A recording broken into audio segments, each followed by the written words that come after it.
Monsieur le Président, merci de répondre à nos questions. Votre pays a connu au début de cette année une crise douloureuse. Diriez-vous qu'il est aujourd'hui en voie de convalescence?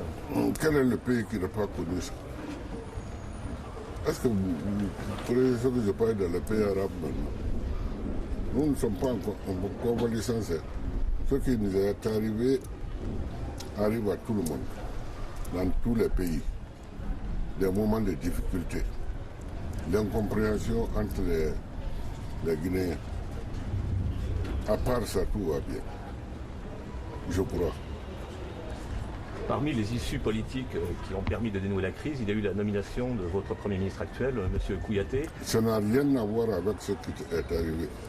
Ce n'est pas la première fois que je nomme un Premier ministre. Normalement, dans tous les pays du monde, il y a le président, on nomme un Premier ministre. Mais chez nous, ce n'est pas une obligation. Mais c'est nécessaire. C'est pour ça que j'ai nommé un Premier ministre. Ce n'est pas à cause de ce qui est arrivé à Guinée. J'espère que c'est une bonne chose d'avoir un président et un Premier ministre qui prennent des fois des coups à la place du président. Il n'en reste pas moins que ce Premier ministre a été nommé dans des circonstances un petit peu particulières. Je pense que vous en convenez. Il y a eu ces manifestations, il y a eu des dizaines de morts quand même. C'est quelque chose d'assez singulier. Donc c'est quelque part un Premier ministre de crise. Oui, nous avons eu un moment de crise par incompréhension. On ne s'est pas compris. Il y a eu des malentendus. Ce qui a failli provoquer des crises. Mais je crois, moi, que tout est rentré dans l'ordre. Nous continuons à avancer.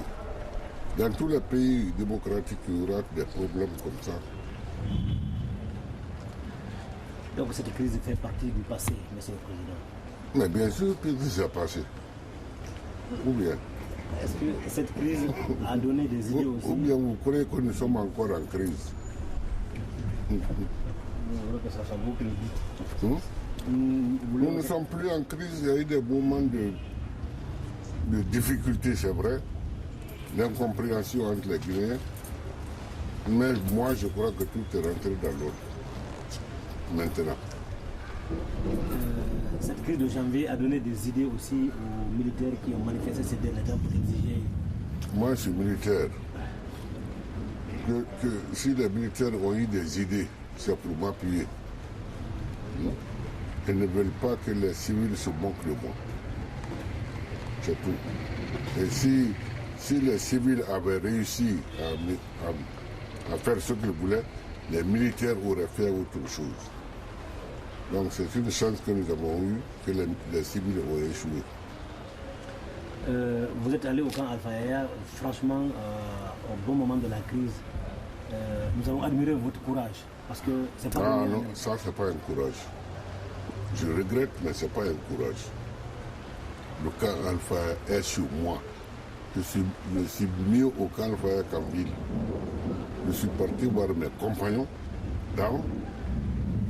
Je ne pense pas que ça fait un courage, ça. C'est mon devoir d'aller au camp. Et le plus souvent, je vais au camp, même s'il n'y a rien. J'ai mon repas à la cuisine, je prends, je mange avec les soldats et je quitte. Ça, c'est toujours. Il n'y a pas un mois qui passe si je ne rentre pas au camp Alpha. D'abord, j'habite un camp, je quitte là-bas, je vais voir les militaires dans l'autre camp. Je ne vois rien de spécial dans ça. Au plan politique, est-ce que la nomination de M. Kouyaté correspond à un choix personnel de votre part ou est-ce qu'il est dicté par les circonstances? Non, un choix personnel. Un choix personnel. Je ne suis pas obligé de nommer un Premier ministre. Si je le nomme, c'est parce que je le veux. Sinon, j'ai toujours dirigé la Guinée sans Premier ministre. Des fois, je prends, on ne s'entend pas, il s'en va. Parce que c'est lui qui s'en va, moi je ne vais pas. Il se trouve aussi que c'était quand même l'homme qui était proposé par une partie de l'opposition, une partie des syndicats? Non, non, non. Non. Ni les syndicats, ni l'opposition, personne n'a rien à m'imposer en Guinée, moi. Je suis là pour servir le pays. Je l'ai suffisamment servi. aucun corps étranger ne viendra rentrer entre moi et la population guinéenne. Ça, c'est exclu. Alors, pardon. Excusez-moi, il est évidemment trop tôt pour dresser le bilan de votre Premier ministre, mais enfin quand même quelques mois ont passé. Est-ce qu'il vous donne satisfaction? Mon Premier ministre est très bien. Il est très bien, c'est pour ça que je l'ai choisi. Il est très bien. Il fera ce que moi je veux, il fera ce qu'il veut. L'essentiel est que ça serve le peuple. Donc jusqu'à présent, vous êtes satisfait de ce qu'il a fait depuis qu'il a été nommé? Mais j'ai toujours été satisfait. Il n'a rien fait de tordu. Il a toujours bien travaillé. Et je sais qu'il continuera à bien travailler. S'il ne travaille pas bien, ça c'est entre nous deux. Je l'appelle dans mon bureau, on me dit ce qu'il a dit et on reprend notre travail. Le courant passe bien entre vous? Le courant, hein? Il n'y a jamais eu de courant entre nous. Le courant au sens positif. Il n'y a jamais eu de courant entre nous. Je l'ai appelé pour m'aider à travailler. Il le fait bien. Donc on continue. Le jour que il ne fera pas ce qu'il faut, je ne dis pas ce que je veux, hein, ce qu'il faut pour le pays, bon, je ne sais pas, c'est tout. Est-ce que quelque chose est en train de changer en Guinée? Est-ce que quelque chose est en train de changer dans votre pays? Tous les jours, ça change. Tous les jours, il y a des changements. Oui. Heureusement qu'en Guinée, ce qu'on change, c'est positif. Alors, est-ce que vous acceptez l'expression qui est parfois employée, nous sommes dans une période de transition? Comment? On dit parfois, nous sommes dans une période de transition. Il n'y a pas de transition en Guinée. Je suis le chef, les autres sont mes adjoints et mes subordonnés. C'est tout.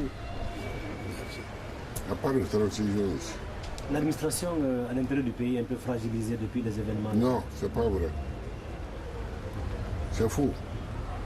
L'administration continue à travailler comme il faut. Parce que les administrateurs qui sont à l'intérieur du pays savent ce qu'ils ont à faire et ils le font bien. Je ne dis pas qu'ils ne font pas des erreurs quelquefois, mais c'est inhérent à la vie. Est-ce que la nomination du ministre de la Défense, c'est vous ou c'est le Premier ministre? La Défense. Moi, militaire, Premier ministre civil, lui va prendre la défense devant moi.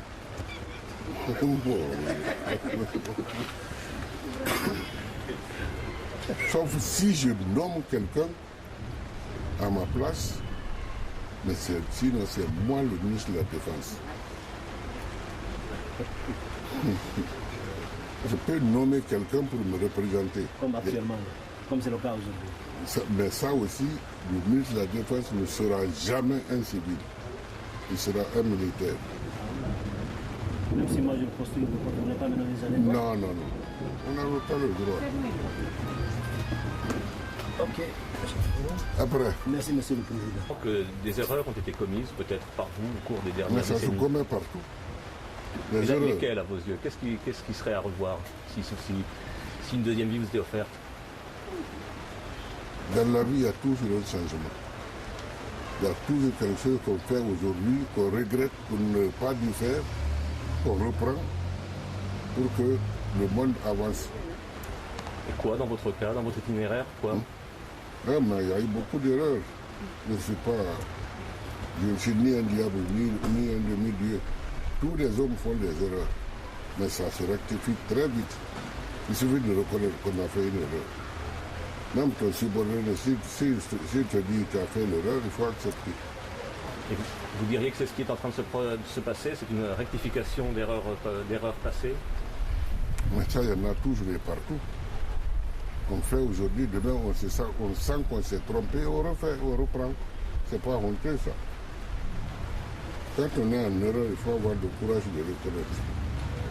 Quelles sont les grandes priorités pour votre pays aujourd'hui? Les grandes priorités, c'est la paix dans mon pays. Ça, c'est la première priorité. La paix, la compréhension entre les Guinéens et le travail. Parce que le bon travail, ça se fait quand on se comprend. Ce que je cherche avec les Guinéens aujourd'hui, c'est de comprendre avec tout le monde. Et chacun fait ce qu'il fait. L'une des causes de la crise de janvier, c'est, je suppose, une cause sociale, c'est-à-dire qu'en fait, c'était aussi le résultat d'une crise économique. Est-ce que de ce point de vue-là, s'il n'y a pas un vaste chantier qui Où ça n'arrive pas de crise économique? Dans quel pays? Mais il n'y a pas partout sans mort et il y en a dans tous les pays, il y en a dans tous les pays. Il y a eu des crises économiques, même politiques. Mais ça passe. Et les Guinéens continuent à avancer.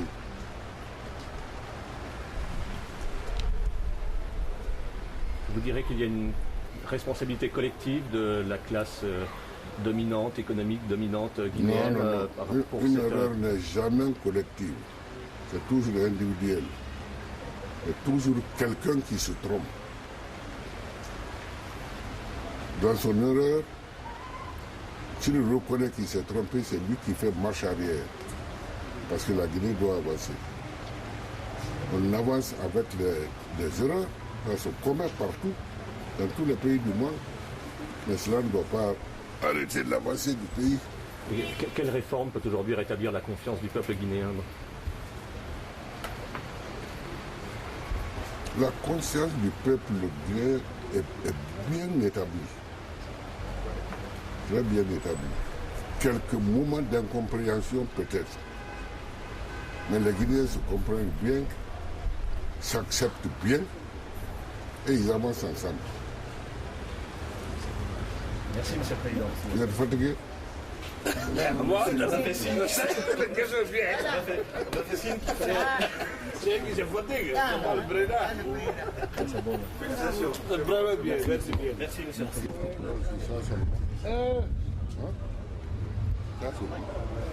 Tu es tombé?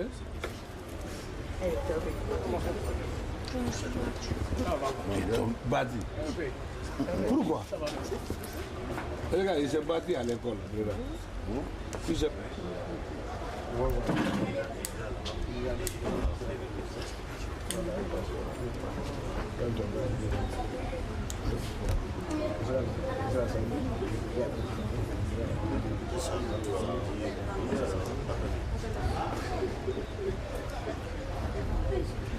Qué bueno.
Au revoir.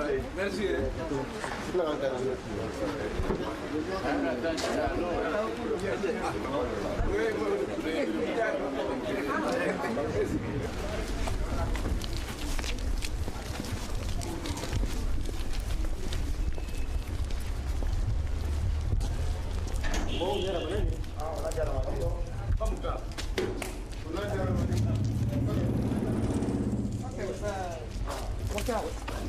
Merci, à demain.